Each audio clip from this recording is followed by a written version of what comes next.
first of all, though unemployment is high for all veterans, in 2011, we knew that the Gulf War era II veterans who were returning, those between 18 and 25 years of age, those younger veterans, had disproportionately high unemployment relative to other veterans. So those younger folks who were leaving their high school, maybe going directly into the military, not quite getting that college education, were coming back and had their military experience but not getting jobs. The other thing that we learned is that Michigan historically has had a relatively high unemployment rate for veterans compared to all the other states in the country. You know, obviously that's something that we're all working to turn around. It's something that we want to change, but it is something that requires some extra attention here in our state. Another fact, given that we have our educational institutions up here with us, that's really important, is that veterans who do have that higher education experience, regardless of their age, their gender, regardless of which conflict they were involved in, their branch of service, if they have a higher ed degree, they're more likely to be employed.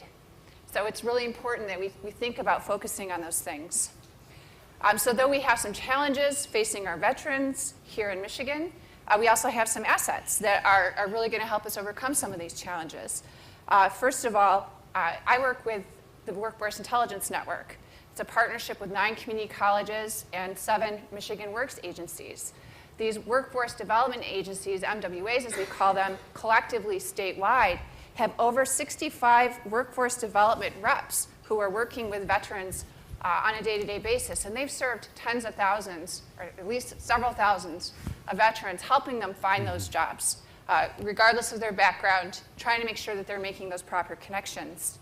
We know now that we have the new Michigan Veterans Affairs Agency and Jeff Barnes doing great work to try to overcome some of these challenges, connecting the dots, trying to make sure that veterans are getting the resources that they need to be successful in life and to find those careers. And I think one of the things that we're all grateful for is an improving economy. One of the things that the Workforce Intelligence Network does is really monitor job demand. And one of the things that my team pulled together for me is that in the last year in Michigan, there were 583,000 job postings in Michigan. And that's a big change. That's good news. That's a lot of job opportunity. In the past, we've heard so much about the declines in Michigan. We haven't heard as much about the opportunities. That number that I gave you, the 580,000, that's up 20% from last year.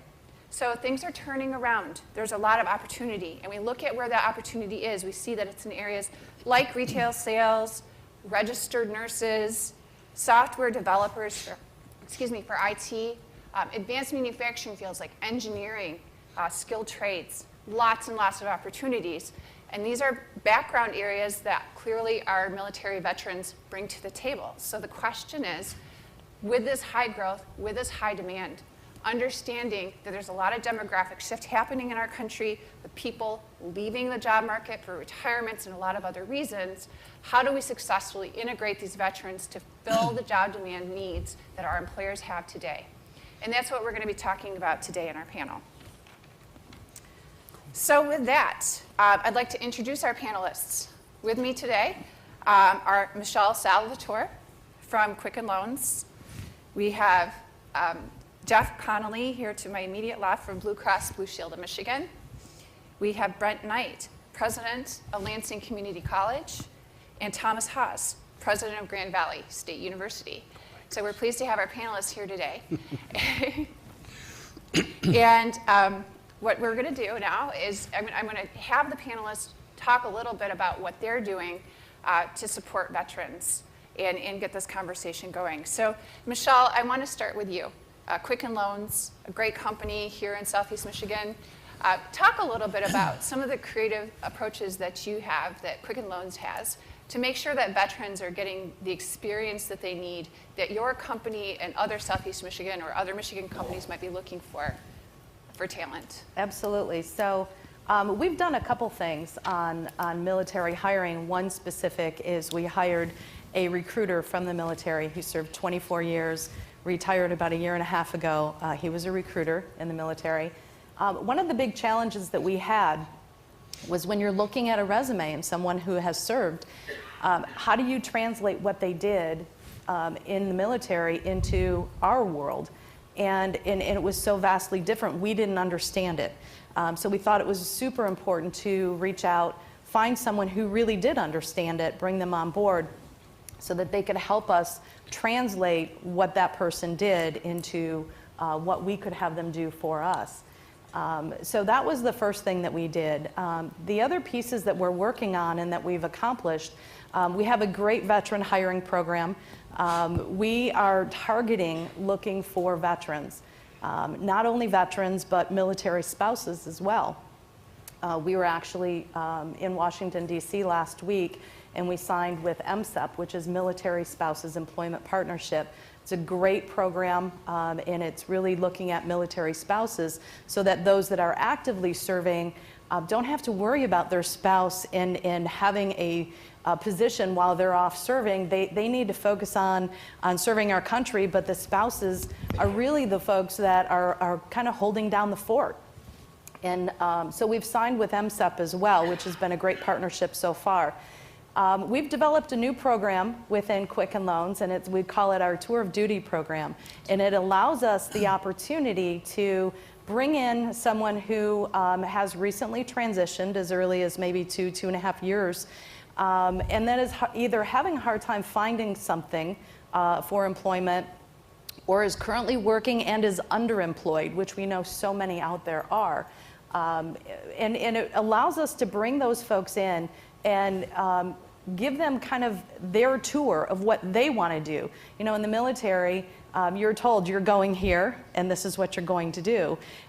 This allows us to utilize their skill set and find out what they want to do and how they want to build their career, and then develop a training program around their career goals within our company.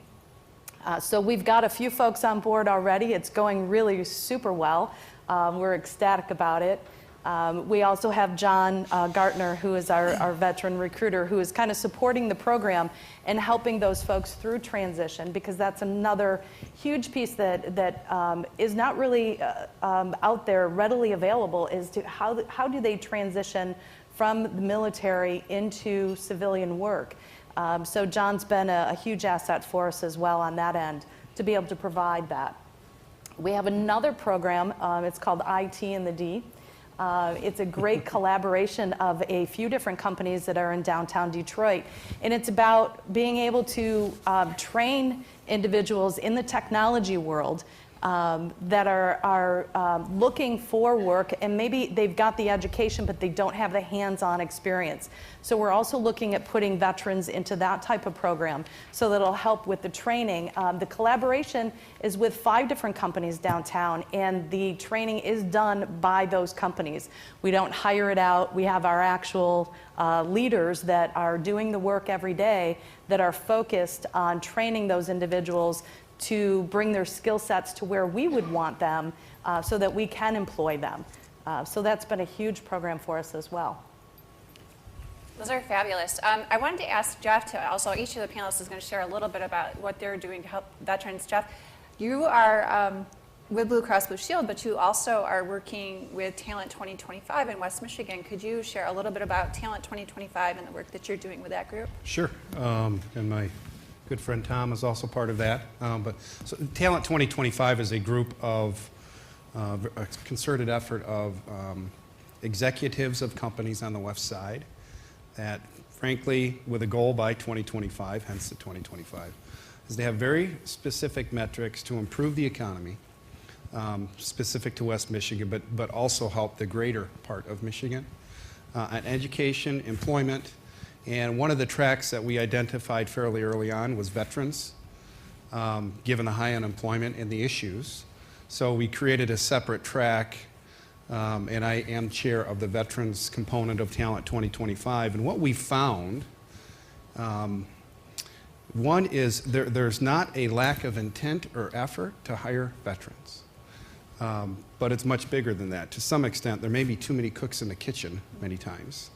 And it's very confusing, and I know Jason Allen, working with him with the governor's office, has been very enlightening. So on one hand, I think we have a huge opportunity to work with the state, learn from what they do and the information that they have, but also it's hugely important in working with Grand Valley and Western Michigan, and I know Lansing Community College, is to engage the schools within the communities, because there's lots of vets that either are at the school or could be at the school that are not tapping into their benefits. It's very confusing. We've seen the statistics. So yes, we want to hire skilled, educated folks. There's a lot of great attributes of veterans, very disciplined, great management potential. But frankly, it's being able to reach out. And we've had, with Western Michigan University, for example, has had a number of fairs specific for veterans. And the initial ones had very, very minimal participation. We knew they're out there, but how do we get there? So I think first and foremost is let's identify how can we be more efficient in reaching out to the vets, educating the veterans, because you bombard everybody with too much information, chances are they're going to tune it out. So it's been enlightening. The other component with really specific to Blue Cross is in the healthcare field, there's presumptive diseases that vets inherently have, and it's not just PTSD, it's other diseases, diabetes and what have you. There's benefits out there that these veterans can qualify for. So given the size of Blue Cross, we're looking at what unique elements and attributes do veterans have in terms of health care. And that's been enlightening as well. I think we're at the infancy stage of it, but at least we've identified it, we have a problem, and that we need to move forward with it. Great. So Brent, at Lansing Community College, I understand you have some really exciting programs to help veterans with specific skill sets leverage those skill sets for the civilian side. Could you talk a little bit about that and other things that are happening at LCC? Yeah, I'd like to talk about our military medic to paramedic program, but a couple of things about Lansing Community College. We're a public community college. We're the third largest community college in Michigan. Our tuition is under $3,000 a year, and I work at low tuition. I think opportunity, affordability is important. Lansing Community College prepares 75% of the registered nurses in the greater community. We also train paramedics, dental hygienists, radiologic technologists, surgical technicians, and many more programs. We have the largest veteran enrollment of any of the 28 Michigan community colleges. We have been designated as a military-friendly college, making it among the top 15% of colleges nationwide to offer a great experience for veterans. What makes us special, we think, is we offer wraparound services for veterans in areas such as financial aid, counseling and advising, success coaching, post-deployment reintegration assistance, and we have veteran student organizations and a veterans center that make us a receptive and friendly place, helpful place for veterans. We've been working some time at our medic to paramedic program. It seems simple, but it's more complex than that.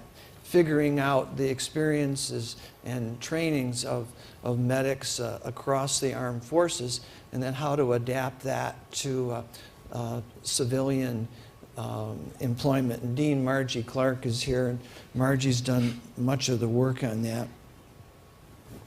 So we try to figure out the experiences and make this crosswalk, because time is not your friend.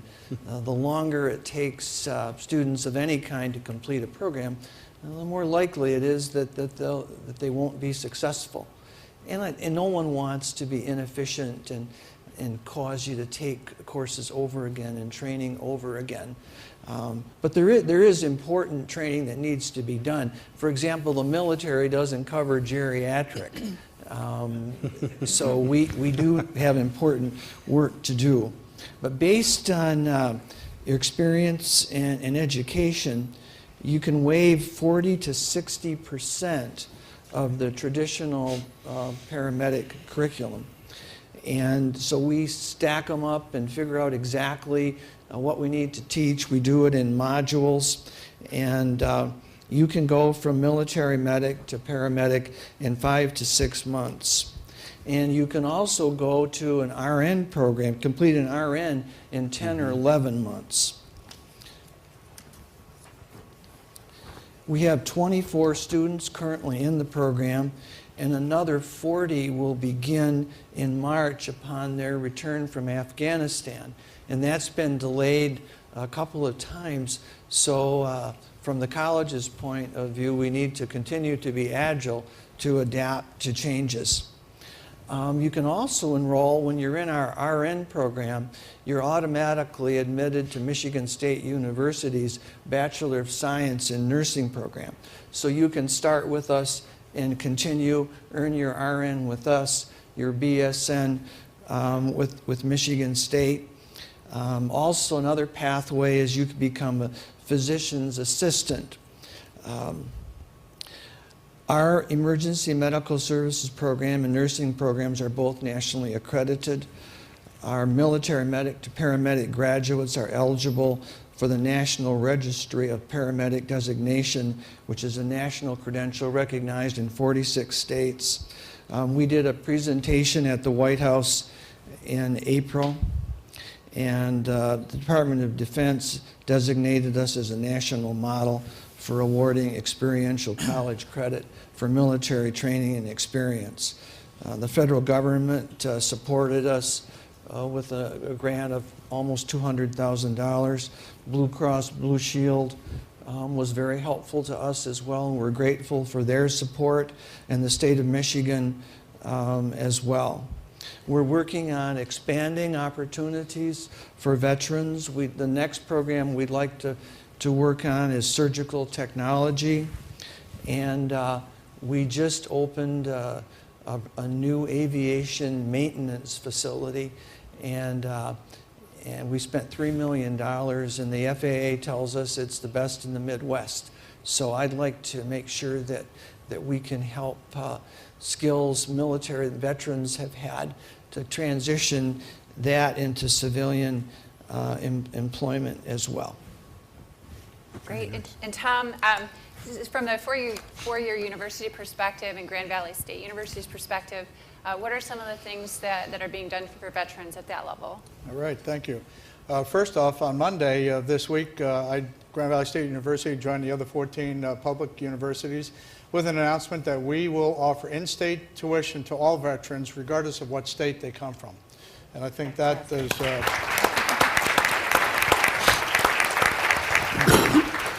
And for Grand Valley, it's important because we have now almost 25,000 students, but 50 years ago today, we had 226 students. Okay, so we have grown a lot. We now represent 47 states and 82 countries as well. So that particular announcement I was very pleased with, especially being a retired Coast Guard guy whose children are in these services over here, Coast Guard, Air Force, and Navy. And so when they come back home, I can offer them in-state tuition. Well, they are... At Grand Valley? Yeah. Or maybe Lansing Community College. But it really is. And it's great to be up here with my colleagues as well. With Talent 2025 and being a good neighbor, we have lots of activities to support one another with the Blues. With the community college, we have articulation agreements with all community colleges, but now with Lansing Community College, we also have a reverse transfer agreement that will be helpful to vets as well, where you can come to Lansing Community College, get some credit towards your degree. If you want to transfer over to Grand Valley, you can. We'll throw back credit to the community college. They can offer an associate's degree, and the veteran wins. And I'm very pleased with that. We now offer that with all 28 community colleges. And I was over at Quicken Loans just a few weeks ago, and to see the vitality and their investment in the veteran community, and also providing internship opportunities as well. And ladies and gentlemen, I don't think there's any better internship than being a veteran. Just think about that. We heard that earlier on with our vets, and I think that really does represent a great potential for us. I really did appreciate what the governor is doing here. I call it very intentional effort. And he mentioned about connecting the business community with the higher education community. We're doing that with Talent 2025. We're doing it with BLM, Business Leaders of Michigan. And so I think that that connection is very, very important, because what we can do is make those connections then and identify where that talent is and keep it here then as well. In fact, in our most recent statistics, at Grand Valley, for those that are working upon graduation within 6 months, 84% are working in Michigan. I call that a brain gain, without a doubt. And so if we can connect that, now we have over 500 veterans on our campus. 10 years ago, we had 50. And we are keeping them here as well. So you have to offer those opportunities and the like. So a couple of things that we're doing. We've been serving our members, our veterans and service members since the Vietnam era. We've been able to process payments, certified GI Bill, evaluate military credit for training. In 2009, just a few years ago, we have a veterans network. It's called No Wrong Door, and it's bringing together the 10 functional areas so they regularly meet to share information, provide updates, and the like. We break some of our areas down in terms of policies. Again, very, very intentional. We are meeting all the criteria for the service members at Opportunity College. We do offer transitional support. I call it a one-stop shop for essential services, including enrollment, in particular financial aid. Very, very key to the veterans, especially when you look at the GI Bill certification. We do many other things along with some symbolic things. We just opened up a new Veterans Lounge on the campus. We have honor cords, red, white, and blue honor cords, so all vets can wear these as they walk across the stage. So I can, when I shake their hand, also thank them for their service. Working together with Jeff and our colleagues with Talent 2025, it's been wonderful, again, focusing in on what we need to do for our vets. And many other things, too, in terms of being, again, a military-friendly institution. But I wanted to share one thing in final. A couple of years ago, I was approached to support a program called Folds of Honor Scholarship. This was established in 2007. And this is a scholarship giving full scholarships to any spouse or child of a service member who sacrificed dearly. And we have had 2 of those individuals come through Grand Valley. Puts tears in my eyes when we can do that in serving our veterans. Thank you. Very nice. Nice job, Tom. Michelle, I was wondering if you could talk a little bit about some of the veterans that you served. Are they generally coming straight out of service and beginning to work for you? Are they coming out of the colleges? Who are the folks that you're working with in the program that you're putting together?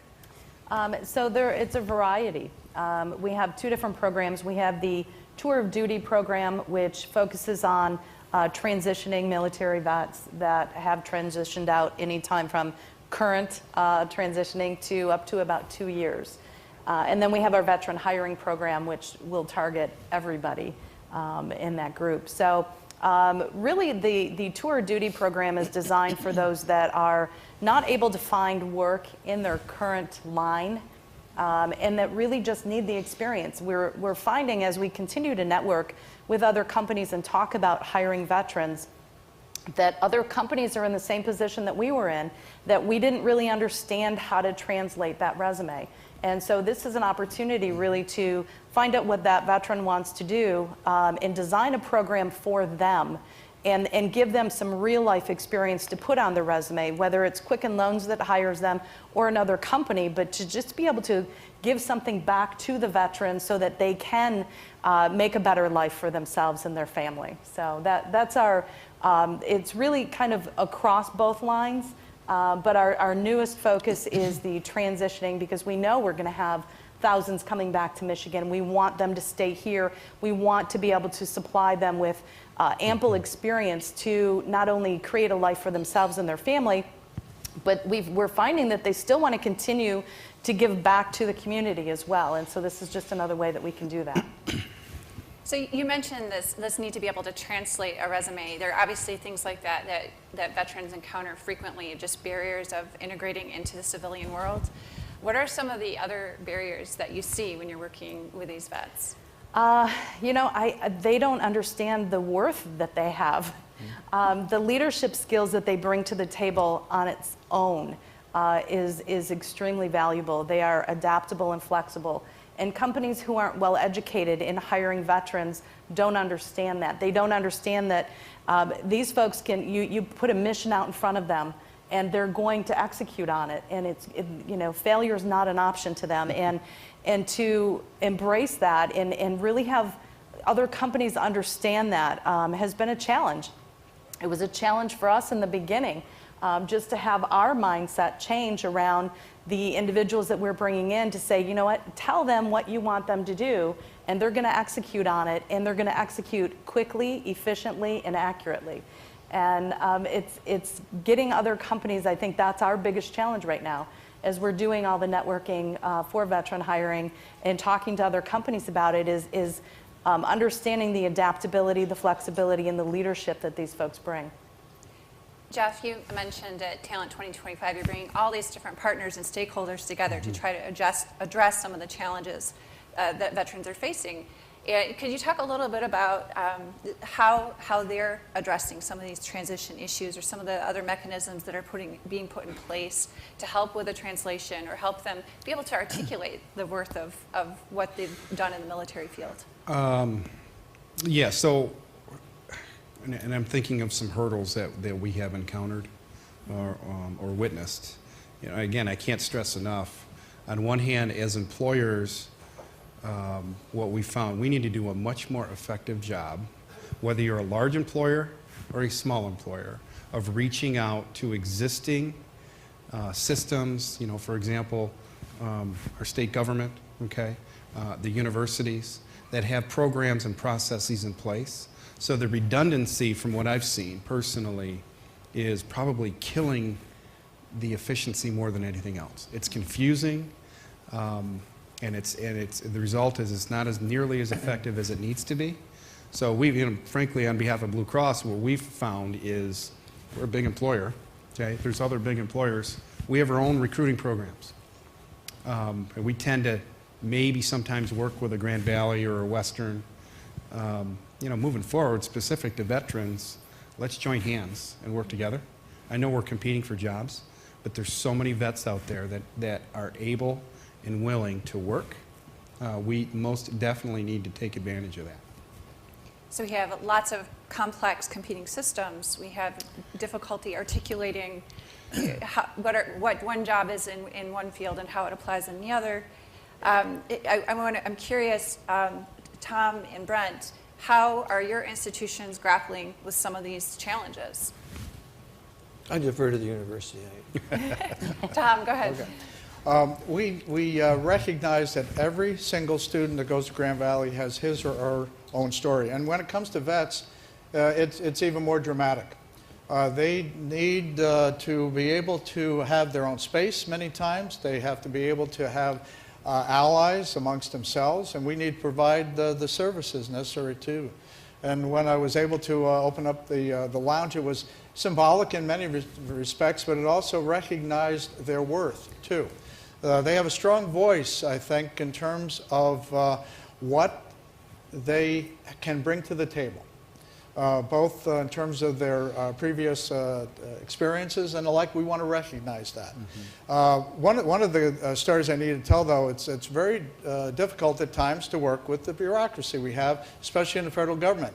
When it took us months, and General Stone knows this too, when it took us months to get the federal government to understand that individuals in the military police had experiences, didn't have to go through a 16-week program to actually become a local police officer or part of the state police department.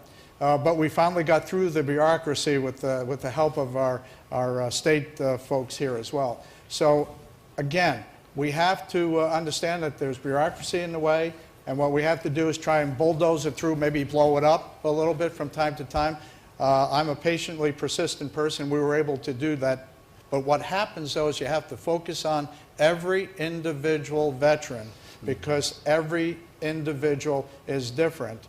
And it takes time and energy, but at the end of the day, it's sure worth it. For us, after 9/11, the federal government locked down in a sense, and it was difficult for us to learn all of the training that had occurred. And so we had to involve the Michigan delegation to try to help us to know exactly what training had happened in each of the branches. And we were able to overcome that. And as president, I'll never forget signing forms where the veteran arrived in person before the paperwork. And I wasn't sure if I was authorized or not, but I signed it all, and if I got into trouble, I was going to ask for forgiveness. But I think that would probably apply to almost all employers, where you have to overcome and take a chance, in a sense, to enable veterans to be all that they can be in the civilian world. Very good point. So one of the things that we've been talking a little bit about are the hurdles, the regulatory hurdles, the technical hurdles of entering into the work world. Jeff, you bring a unique perspective from a healthcare perspective. What are some of the challenges that veterans face, even from a physical standpoint? Well, I would say, working with Jason Allen. So it's really, when we say presumptive diseases, it's, many vets are coming back with unique health conditions. Whether it's diabetes, again, it could PTSD. You think about if they have, and many vets do, have one or more of these diseases, one, it may prevent them from wanting to, or knowing, or physically being able to either apply for a job or apply for benefits. Happens every day. So what we are engaging with Jason and in the state and the governor's office is, let's help identify what unique attributes the vets have. I'm sure the next step is fine, but how do we, pretty aggressively reach out and try to bring them in? As an employer, you tend to post jobs and assume that people are going to apply. There's one thing we've learned, with vets, it's not just hoping that they will apply. You really need to reach out, whether they have an illness or a disease. Maybe we need to fix that disease first, okay? Or get them compliant with their meds, get them okay, and then transition them into the opportunity to apply for the right job. I think that's huge, and I think that's a big step that we've already identified. You're not going to get them in the right job, and if you do get them in the right job and they still have the health condition, that's not a good recipe. So. For some of those social, emotional, and physical challenges, Tom, what are some of the things that you think that universities should be looking at for our veterans? You mentioned the veterans lounges. What are some of the other special supports that are in place? As I was mentioning, there's intentionality for our programs. And so you have veterans meeting with veterans. You have very specific staffing.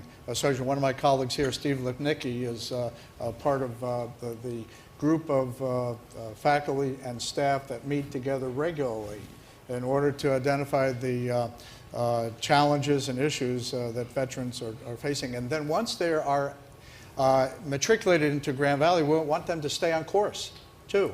It's fine to get them there, but we want to make sure that they persist, attain the degree that they want. This could be at the undergraduate level or the graduate level. So again, we want to walk with them every step along the way, making sure that they receive the benefits that they have sacrificed for, and in turn the university ensuring that we have the right people in place to help them achieve the degree that they want. Brent, your institution has taken great pains to become officially designated as military friendly. What did it take to achieve that? Well, just persistence and work and overcoming, just to make sure. For me, I mean, I wasn't going to settle for not being veteran friendly. So I did whatever I had to do to make that possible. In jobs like college presidents, you do a lot of things every day that I look at audits and court cases and mediations and arbitrations, and really nice days for me are days when I can shake the hand of a student who was successful, and there's nothing better than shaking the hands of veterans who are successful at our college. Good. Michelle, you're working a lot directly with veterans, you know, as an employer and giving them these great experiences. How do some of the challenges and hurdles that we've been talking about here play out in the job setting as you've seen it? You know, it's important that they get the support that they need to transition. We have one-on-one mentorship set up. They have our recruiter that is obviously a strong mentor for them. But then in each business area, there's also mentors. We have different programs that we actually have set up through Blue Cross that support through our insurance, that support them in the transition. So it's not an easy transition, and it's definitely something that we're aware of and that we support them through the effort. And applaud them for you know, making the change in their life and for their service to the country, and you know, we are committed to doing whatever it takes to make sure that they're successful in whatever endeavor that they are looking to do. Great. So we've heard a lot about programs that are helping you know, veterans who might have some kind of experience in the field with you know, becoming medics or paramedics or those sorts of things. Those are some very high demand jobs. They're also good fits for veterans. What are some of the other areas that you're seeing veterans are particularly interested in or suited for when they're returning with their military experience back into the civilian world? If that's to me, I can Well, tell you a lot of it please. is technology. Yeah. Technology is a big area. It's a big area for us as a company. Last year we hired, we actually doubled the size of our technology team last year. So it's been fantastic, and we've been able to incorporate veterans into that mix. Our IT and the D program is another huge initiative that we have going towards technology. Because realistically, even though we sell mortgages, we are a technology company. So it's really that we've done a lot with human resources, a lot with public relations, and then project management is another large area for us. Tom, some of the things that are being done at Grand Valley, how are you helping students and veterans become aware of what the high demand opportunities are for their skills? That's a great question, because what we try to do is, again, I mentioned internships. What we do is try and match up the individual with his or her background. It may be in the health professions, could be in engineering, could be in IT. It could be in some of the softer areas as well, with social sciences and social work and marketing and those types of things.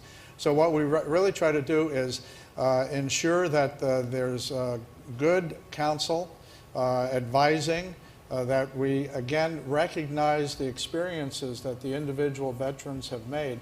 And then I also would challenge the business community as well, that you have veterans already in your workforce. Take a look to see what kinds of skill sets they have. Is there a connection that you can make in saying, this gentleman or this woman has great potential? If they just go maybe to a community college and pursue that AA or AS degree, or come to Grand Valley or some of the other public institutions we have here across the state.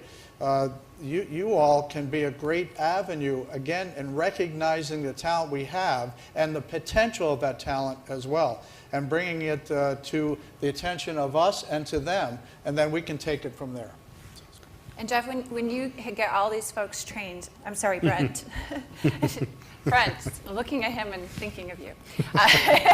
Brent, when you get all these folks trained into these programs, and they're successful in them, what are some of the partners that you're working with on the ground to actually get them connected to those jobs? How does that process work, and how are you meeting that success of getting them employed? Well, we're a public community college, so we're serving Greater Lansing. That's our mission. In our military veterans, we're really recruiting around the nation in Midwest, and at the same time helping to place completers. So it's a networking with recruiting students, making our programs known, and when they complete, helping them to gain employment. So on our end, it's a networking. Great. And Jeff, I want to give you the opportunity for some of the last words here. Talent 2025 has a remarkable partnership with CEOs, working with academic institutions and a number of others. What makes that kind of partnership really successful?